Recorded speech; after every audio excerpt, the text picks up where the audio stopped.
कार्यक्रम देखिए जम्मू किसान भाई मल्ला जय जोहार। संगवारी हो हमन अपन कार्यक्रम में नाना प्रकार के कृषि संबंधी वैज्ञानिक और आधुनिक खेती के बारे में जानकारी लेथन। संगवारी हो हमार कार्यक्रम के उद्देश्य है कि किसान भाई मन के आय में दुगुना वृद्धि हो। आज हमन आए हन दुर्ग जिला के मेड़ेसरा गांव में एक सफल कृषक द्वारिका प्रसाद साहू जी के यहाँ, जे हल्दी के वैज्ञानिक और आधुनिक खेती करके अपन जिंदगी में खुशहाली लाते। तो आओ संगवारी हो जानकारी लेवन।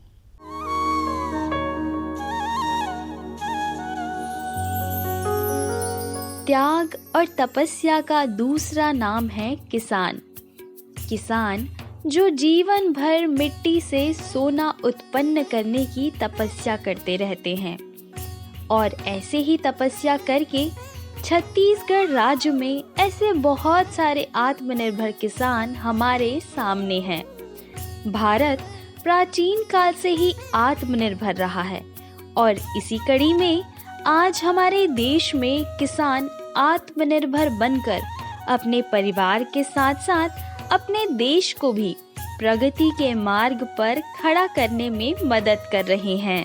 आत्मनिर्भर किसान का एक ऐसा ही उदाहरण है दुर्ग जिला के ग्राम मेड़ेसरा के किसान द्वारिका प्रसाद साहू, जिन्होंने हल्दी की खेती में महारत हासिल की।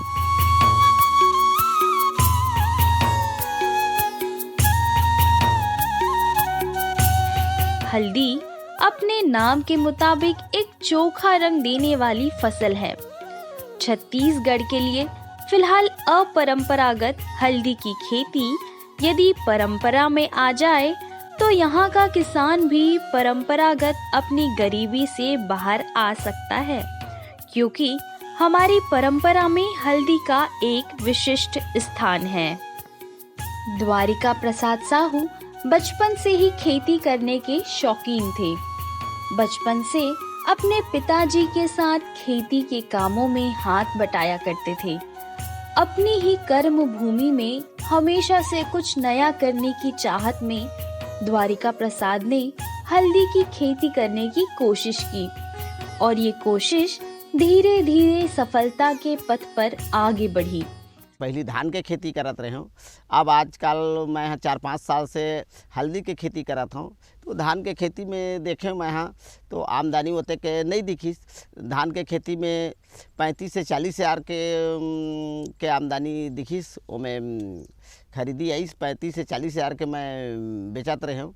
अब ये हल्दी के खेती करे ऊपर ले मोला 70 से 80 हज़ार के ये में आमदनी मिलत है।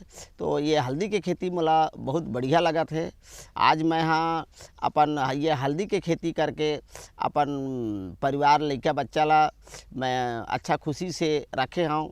आज ये हल्दी के खेती मोला बहुत बढ़िया लगी से। हल्दी की सफल खेती के लिए बुआई और उगने के समय पर कम वर्षा और पौधे की बढ़ावार के समय अधिक वर्षा और फसल पकने से 1 माह पूर्व सूखा वातावरण हो तो ऐसे वातावरण को हम हल्दी के लिए आदर्श वातावरण कह सकते हैं। हल्दी को अधिकतर छाया देने वाली फसलों के साथ बोया जाता है। हल्दी की खेती के लिए एक और बात है जिसे सभी किसान बंधुओं को हमेशा स्मरण में रखना चाहिए, वो ये कि सभी प्रकार की भूमियों में जल निकास की उचित व्यवस्था होनी अति आवश्यक है। खेत में पानी भरे रहने की दशा में घन कंदों का समुचित विकास नहीं हो पाता है। उचित जल निकास के लिए खेत के चारों ओर 50 सेंटीमीटर चौड़ी और 60 सेंटीमीटर गहरी नाली बना दिया जाना चाहिए। जैसे कि आप जानते हैं कि घरों में भी जो भी हम सब्जी वगैरह बनाते हैं उसमें भी हल्दी का प्रयोग किया जाता है और ये चर्म रोगों में और ख़ासकर एंटीसेप्टिक का बहुत अच्छा काम करता है। हल्दी को छत्तीसगढ़ में एक बहुत बड़े क्षेत्रफल में लगाया जाता है और जहाँ तक छाया वाली जगह है, जहाँ की हम फलों के कुछ फल रोपण लगाए हुए हैं जो प्रारंभिक अवस्था में है, वहाँ भी हल्दी की खेती की जा सकती है। देखिए, हल्दी को जो लगाने का समय है इसको सिंचित और असंचित दोनों में लगाया जाता है। यदि सिंचित अवस्था है तो किसान भाई इसको मई में भी लगा सकते हैं और असिंचित अवस्था में जो मानसून आना है उसके पूर्व जून में इसकी बुआई की जाती है। इसकी बुआई दोनों प्रकार से की जाती है, एक तो समतल में कर सकते हैं, दूसरा मेड़ एवं नाली में। जब हम इसको समतल में लगाएंगे तो जो दूरी है वो कतार से कतार की दूरी 30 से 45 सेंटीमीटर एवं उसमें जो हम कंद लगाते हैं उसकी दूरी 20 सेंटीमीटर होनी चाहिए। यदि हम इसको मेड़ में लगाएंगे तो मेड़ से मेड़ जो होती है दूरी, जो हम कह सकते हैं कि मेड़ में 2 कतार की दूरी लगभग 45 सेंटीमीटर से 60 सेंटीमीटर रखते हैं, और इसमें भी हम 20 सेंटीमीटर में हम इसको कंद से कंद लगाएंगे। एक बात का किसान भाई विशेष ध्यान देवेंगे कि इसकी जो गहराई रहेगी वो 8 से 10 सेंटीमीटर हमको होनी चाहिए। जहाँ तक उत्पादन का सवाल है, जब हम मेड़ एवं नाली विधि से लगाते हैं तो इसका उत्पादन अच्छा होता है, क्योंकि इसमें मिट्टी अच्छी चढ़ती है और मिट्टी अच्छी चढ़ने से इसका उत्पादन हमको अच्छा प्राप्त होता है। हमारे देश की लगभग 70% आबादी आज भी गांव में निवास करती है, जिनका मुख्य व्यवसाय कृषि है। ग्रामीण क्षेत्रों में कृषि के माध्यम से आए आमदनी के पैसों से परिवार का भरण पोषण एवं जीवन निर्वाह को ही आत्मनिर्भरता कहा जा सकता है। बचपन से कुछ अलग और अच्छा करने की, आत्मनिर्भर बनने का जुनून, अपने पैतृक संपत्ति को आगे बढ़ाने की चाह आज द्वारिका प्रसाद साहू को एक सफल और आत्मनिर्भर किसान बनाने में सफल रही। एक सफल कृषक बनने के लिए उन्होंने धैर्य और संयम रखा, क्योंकि हल्दी की खेती में बहुत सारी बातों का ध्यान देना बेहद आवश्यक है। किसान भाई हो, सबसे पहली तो मैं यहाँ ज़मीन के चयन करें, जिसमें सबसे बढ़िया उपजाऊ दिखी मोला डोरसा मटासी ज़मीन है। डोरसा मटासी ज़मीन में जिन कांदा वगैरह के साइज है वो बहुत बढ़िया आत है। तो पहली हमन हाँ सबसे पहली तो ये जो जोताई करथन, तीन बार जोताई कर देथन, ओकर बाद ये में घुरवा खाद डाल देथन, और 4 फीट के दूरी में मांदा रही थे। मांदा अच्छा मोटा होना चाहिए, और अच्छा मोटा मांदा में कांदा के जो साइज है वो बहुत बढ़िया आते है। तो ओकर बाद पौधा दूरी 1 फीट के रही थे। तो ओकर बाद फिर ये निदाई गोड़ाई 1 महीना बाद निदाई गोड़ाई करवा देथन, और निदाई गोड़ाई के बाद फिर थोड़ा से मट्टी चढ़वा देथन। तो मट्टी चढ़ाए से ये फ़ायदा मिलते कि हमला कांदा के साइज बहुत बढ़िया आ जाता है। संगवारी हो, हल्दी के खेती में खाद्य प्रबंधन के भी बड़ा महत्व है। जितना बढ़िया संतुलित खाद्य प्रबंधन करबो उतना बढ़िया उत्पादन में वृद्धि होई। तो आओ जानकारी लेवन कतका दिन के अंतराल में कौन कौन से खाद कतका मात्रा में डालना चाहिए। आओ हमारे किसान भाई से जानकारी लें। हल्दी भूमि से काफी मात्रा में पोषक तत्व खींचती है। 300 क्विंटल गोबर की खाद या कंपोस्ट खेत में समान रूप से डालकर मिट्टी पलटने वाले हल से जुताई करें। इसके अलावा 200 kilogram ammonium sulphate, 200 kilogram muriate of potash बुआई के पहले खेतों में डाला जाना चाहिए। ये में खाद तो मैं डाले हूँ 2 बोरा राखड़ तो जोताई के समय डाले हूँ, फिर और आधा बोरा DAP डाले हूँ। बाद में फिर ये निंदाई करवाएँ उस समय फिर एकड़ में फिर 1 बोरा ये में DAP डाले हूँ। और यूरिया के मात्रा तो नहीं बरोबर डालता हूँ मैं, ज़्यादा वो 10 किलो। पोटास मैं 1 बोरा में पोटास डाले हूँ। तो एकड़ से फसल है बहुत बढ़िया है। और दवाई के तो मैं अभी तक से उपयोग नहीं करे हूँ, काबर के मोला बीमारी में हल्दी ऐसने आयुर्वेदिक के तेगा से में हल्दी में ज़्यादा बीमारी हो के लक्षण नहीं रहा है। और ये हमें खर्चा मोला लागत कम लगी से दूसर फसल के अलावा।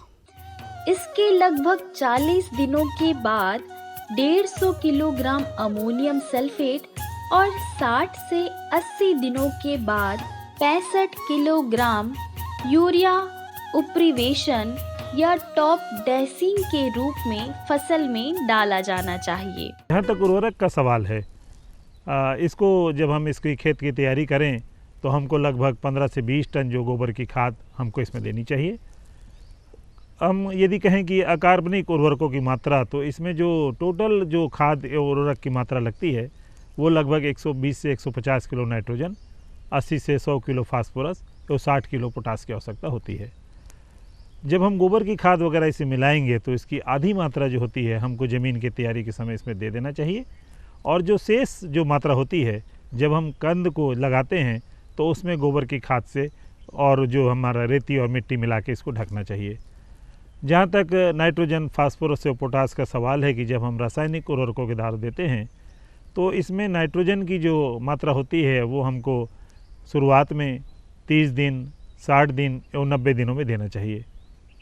जहाँ तक पोटास का सवाल है तो पोटास की हम आधी मात्रा या हम कहें 3/4 मात्रा ज़मीन की तैयारी के समय और 1/4 जो मात्रा होती है उसको जब हम 90 दिन में जब हम मिट्टी को चढ़ा रहे हैं, जब हम यूरिया दे रहे हैं तो उस समय इसको देना चाहिए। फास्फोरस की पूरी मात्रा जो होती है वो खेत की ज़मीन तैयारी करते समय दे दें।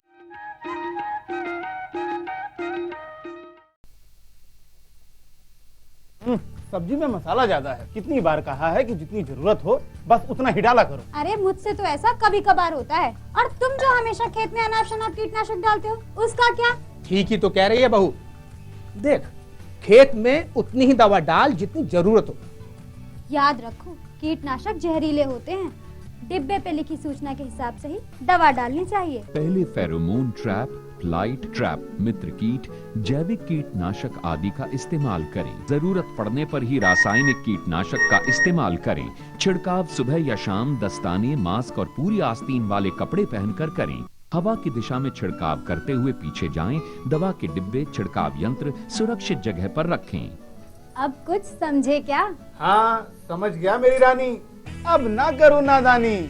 इसने पिला दिया ना तुझे पानी। जी किससे बात कर रहे थे इतना हंस हंस कर? किसान कॉल सेंटर में विशेषज्ञ से खेती के बारे में सलाह ले रहा था। सुबह भी, रात को भी? किसान कॉल सेंटर सुबह 6 बजे से रात को 10 बजे तक खुलता है। रविवार को भी? साल के 365 दिन खुलता है। पर तुम ये सब क्यों पूछ रही हो? मैं तो कुछ और ही समझी थी। कृषि संबंधी समस्याओं का अपनी भाषा में तुरंत समाधान पाने के लिए पूरे भारत में किसी भी फोन से राष्ट्रीय हेल्पलाइन नंबर 1800-180-1551 पर संपर्क करें। आप किसान भाइयों की खेती बाड़ी से जुड़ी हर समस्या का कृषि विशेषज्ञों द्वारा तुरंत समाधान। किसान कॉल सेंटर। आप भारत के किसी भी प्रदेश में रहते हो, कोई भी भाषा बोलते हो, आपकी समस्या चाहे फसल की बीमारी की हो, खाद की, पशुपालन की या कृषि से जुड़ी नई तकनीक की, अपनी समस्या का अपनी ही भाषा में समाधान पाने के लिए आप देश के किसी भी कोने से डायल करें 1551। विशेषज्ञ द्वारा आपको दी जाने वाली ये सलाह बिल्कुल निशुल्क है। ये सुविधा प्रातः 6 बजे से रात्रि 10 बजे तक निशुल्क उपलब्ध है। किसान कॉल सेंटर यानी 1551।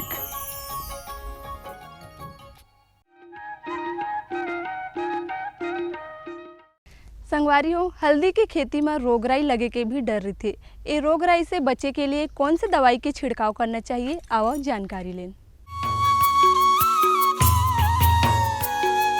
हल्दी की अच्छी फसल लेने वाले किसान भाइयों को इस दिशा में चौकन्ना होकर रहना पड़ेगा कि इसमें लगने वाले कीट और रोग आखिर कौन कौन से हुआ करते हैं और उनसे हमारे पौधे और प्रक्षेत्रों का बचाव कैसे किया जाना चाहिए। तने में छिद्र करने वाली सूंडियां, जिसे कि डाइकोक्रोसिस पैक्टीफेरालियासिस कहा जाता है, इससे पौधों को अत्यंत हानि होती है। ये कीट पौधे के नए और बढ़ते भागों पर लगता है और उसका रस चूसकर उसे सुखा डालता है। इस कीट से रोकथाम के लिए कीट ग्रसित तनों को काटकर नष्ट कर देना चाहिए। थ्रिप्स नामक ये छोटे छोटे कीड़े पत्तियों और अन्य मुलायम भागों का रस चूसते हैं। फलतः पौधे की वृद्धि पर इसका प्रतिकूल असर दिखाई देता है। इस कीट से रोकथाम के लिए 0.03% एल्डीन 20 EC का छिड़काव 4 बार एक सप्ताह के अंतर पर किया जाना चाहिए। किसान भाई को इसमें रोगराई लगे के ऐसे डर नहीं है और बहुत अच्छा खेती है। काबर कि ये धान के अपेक्षा ये हल्दी के खेती बहुत बढ़िया है और ये उपयोगिता के चीज़ है जेला अपन घरों घर उपयोग होते और मैं हाँ एकर खेती करके अपन जिंदगी ला खुशहाल बनावत हूँ और ये लइका मन के पढ़ाई लिखाई में जे अतिरिक्त आमदनी की सेती ये हल्दी के खेती ला मैं यहाँ उपयोग में लाया हूँ। पीथियम अफेनिडरमेटम नामक फफूंदी के कारण होने वाले रोग हैं प्रकंद और जड़ विगलन। इस रोग के प्रकोप से नीचे की पत्तियां पीली पड़ जाती है, बाद में पूरा पौधा पीला पड़कर मुरझा जाता है। भूमि के समीप का भाग पनीला और कोमल हो जाता है, बाद में पूरा प्रकंद ही सड़ जाता है। इसी वजह से इसे प्रकंद विगलन रोग कहा जाता है। इस रोग से बचाव के लिए भूमि में चेस्टनट कंपाउंड के 0.6% के घोल को आधा लीटर प्रति पौधे के दर से देते हैं या बीज प्रकंदों को 0.25% सांद्रता को घुलनशील सेरेसन में बोवाई से पूर्व 30 मिनट तक या 0.3% वीटीग्राम से 1 घंटे तक उपचारित किया जा सकता है। जहाँ इसको लगाने का सवाल है तो ये जो हल्दी आप देख रहे हैं इसमें मात्रकंद एवं जो उंगलियां रहती हैं इस दोनों के द्वारा ही इसको लगाया जाता है। एक विशेष बात का ध्यान देंगे कि जब भी हम इसमें उंगलियों को लगाएंगे उंगलियों को लगाएंगे तो एक आँख उसमें ज़रूर होनी चाहिए। मात्रकंद से जो है इसका उत्पादन अच्छा प्राप्त होता है। यदि मात्रकंद को हम टुकड़ों में भी लगा सकते हैं तो भी हमको उत्पादन अच्छा प्राप्त होगा। जब भी हम किसी खेती करते हैं तो हम 19 जातियों का चुनाव करते हैं। हल्दी में भी हम देख लें कि कौन कौन सी इसकी उन्नतशील जातियाँ हैं। छत्तीसगढ़ में खासकर रंगा, रूमा, सुरंजना इत्यादि जो है अच्छी वैरायटी है और अभी इंदिरा गांधी कृषि विश्वविद्यालय के द्वारा 2 हल्दी की जाति निकाली गई है, जिसमें इंदिरा हल्दी है, छत्तीसगढ़ हल्दी 1 और छत्तीसगढ़ हल्दी 2, ये दोनों जो हैं अच्छी जातियां हैं। नए जो अनुसंधान है उसके द्वारा ये जाति को निकाली गई है, तो किसान भाइयों को चाहिए कि इन जातियों का भी चुनाव करना चाहिए। हल्दी की जब हम खेती कर रहे हैं तो एक चीज़ का विशेष ध्यान रखें कि जब भी बरसात में या जब हम पानी देते हैं उस समय हम इसकी जल निकास की अच्छी व्यवस्था करें। जहाँ तक इसकी खेती का सवाल है तो इसमें जो है जो इसका उत्पादन है वो सिंचित अवस्था में 150 से 250 टन प्रति हेक्टेयर हमको प्राप्त होता है। इससे एक अच्छा लाभ भी प्राप्त होता है। खासकर जो छायादार जो जगह हैं वहाँ पर भी ये उपयुक्त फसल है, तो किसान भाइयों को चाहिए कि हल्दी की खेती अवश्य करें, इससे आपको ज़्यादा लाभ प्राप्त होगा। इन विशेष बातों का ध्यान रखकर साथ ही सरकार द्वारा बहुत सी योजनाओं का लाभ उठाकर आप एक सफल और आत्मनिर्भर किसान बन सकते हैं। हल्दी हमारे राज्य के लिए एक गैर पारंपरिक फसल ही है, लेकिन जिन किसानों ने भी हल्दी की खेती की है उन्हें इसका प्रतिसाद उत्साहवर्धक ही मिला है। इस तरह से हम कह सकते हैं कि हमारे राज्य में हल्दी की खेती के बेहतर माहौल है। जब हम इसकी खुदाई करेंगे तो देखिए इसकी जो खुदाई होती है वो लगभग 8 से 9 माह बाद, यदि अपन जून में लगाए हैं तो ये मार्च में इसकी खुदाई की जा सकती है। जो आप इसमें पीले जो रंग देख रहे हैं इसके कुरकुमिन की मात्रा होती है, इसके कारण जो है इसका रंग पीला रहता है और इसी की विशेषता रहती है कि जितना उसमें करकुमिन परसेंटेज रहेगा उतनी अच्छी मात्रा हमको मिलती है। तो अब जो वर्तमान में इसकी जो है जैविक खेती भी चालू की जा चुकी है। जैविक हल्दी जो है उसका हमको अच्छा रेट मिलता है, तो किसान भाई चाहें तो जैविक खेती द्वारा भी इसको लगा सकते हैं। इसमें जो करकुमिन की मात्रा होती है वो लगभग 3% से लेके 8-9% तक मिलती है, तो वैसी जातियों को चुनाव करना चाहिए जिसमें करकुमिन की मात्रा अच्छी हो। हल्दी जब पूरा पक जाते तो ओकर बाद फिर ये ला मैं हाँ कि पकाता हूँ। पकाए के बाद ये ला एकर छिलका ला निकाले बर मशीन से एला डलवा देता हूँ। तो मशीन से यह छिलका साफ हो जाते। ओकर बाद ये पिसाई के लिए मैं भेज देता हूँ और पीसे के बाद फिर ये हल्दी ला मैं पैकेट भर के अपन वैसे हाथ से मैं कि जेन ला जरूरत पड़ते वो किसान मन ला देता हूँ, या घर जेकर घर जरूरत है हल्दी के वो मन ला सब देता हूँ। और ये टाइप के मैं हल्दी के खेती ये ला हल्दी ला मार्केट में सेल करता हूँ। हमारे कृषक भाइयों को चाहिए कि धरती की इस उदारता का वे पूरा लाभ ले। इन विशेष बातों का ध्यान रखकर साथ ही सरकार द्वारा बहुत सी सरकारी योजनाओं का लाभ उठाकर आप भी एक सफल और आत्मनिर्भर किसान बन सकते हैं।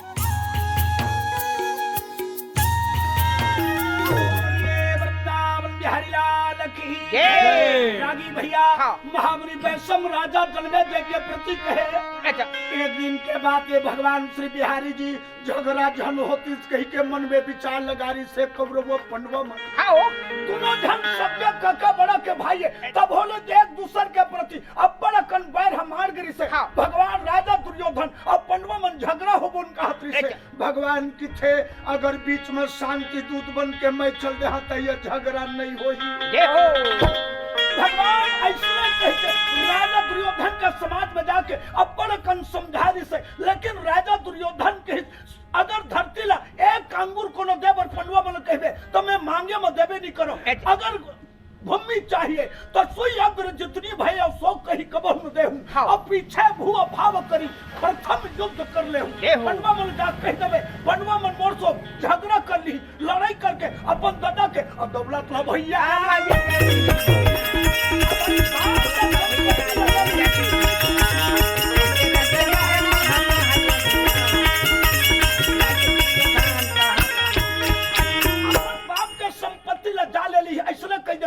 भगवान के हृदय दुर्योधन झगड़ा न्योता झंडे झगड़ा सबके विनाश के कारण झगड़ा हो ही तय करो और झगड़ा नहीं करते तुम लोग झगड़ा में शामिल हो गए तय करो। दुर्योधन ऐसे धन समझ जब का मेरा अर्जुन हाथ में धनुष लेकर खड़ा हो जाए या धरती में होकर बराबरी करने वाला कोई नहीं हाउ महाबली भीम के जक्का मेरा गला गर्दना करी या धरती में भीम का बराबरी करने वाला कोई नहीं हाउ बात लमान झगड़ा न्योता झंडे राजा दुर्योधन मानिस नहीं रागी भैया भगवान के छे नहीं मानस का जान लेवे झगड़ा होके रहियो विनाश होई। अब मैं खुद समाज के बीच में कह के जात हूँ ये समाज के बीच में चेता के जात हूँ न भीष्म बाँचे न द्रोणाचार्य बाँचे न ही दुर्योधन बाँचते खुद बाँचस। ये धरती है तो कौरवपति राजा दुर्योधन के वंश से हीन हो जाए। ऐसने कही जब भगवान रंजन धरिस तब ममा सोकनी अयगा दौड़ाता भैया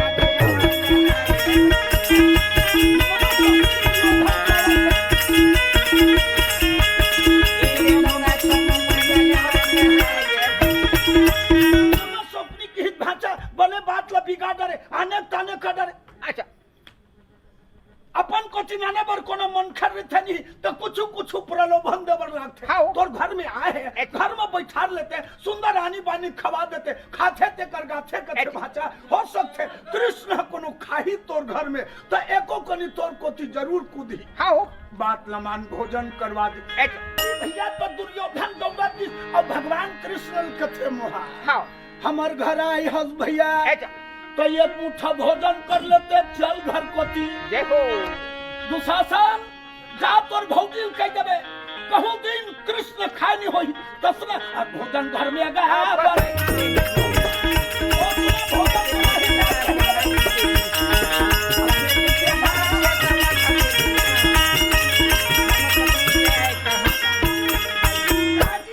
भगवान दुर्योधन के गोद से सुनित दुर्योधन भगवान के दुर्योधन व्यक्ति ला दूठन स्थिति में भोजन करना चाहिए कथे भूख लागत है खवैया के मन हेता खाना चाहिए भूख बड़ा कन लागत है खाए बर देवैया के मन नहीं है तो कब खाना नहीं चाहिए हो तब मोला भूख लागत नहीं अब तोर मन हम मोला भोजन दे के होवत नहीं कहे कहा छसगा लेकिन ऊपर छवा पानी लागत तोर गोठा एकर से में तुहर घर नहीं खावा मैं खाऊं ना तेनाइएगा भी दूर के घर में